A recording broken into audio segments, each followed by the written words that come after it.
بسم الله الرحمن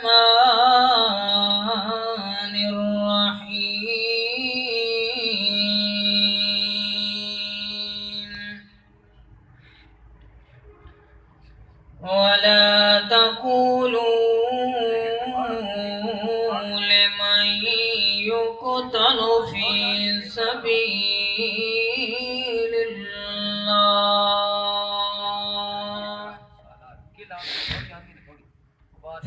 سبيل الله أموات بل أحياء ولكن لا تشعرون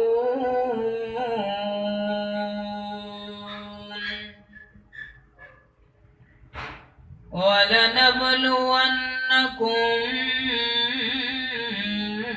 بشيء من الخوف والجوع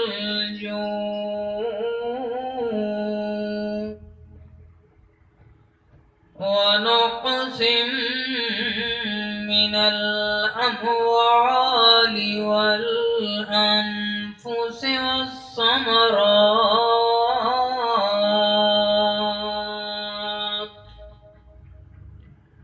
وبشر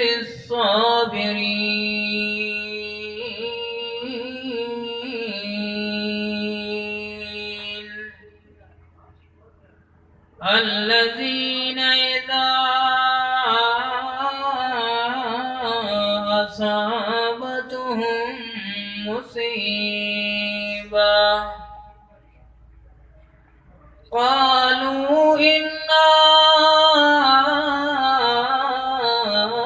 لله وإنا إليه راجعون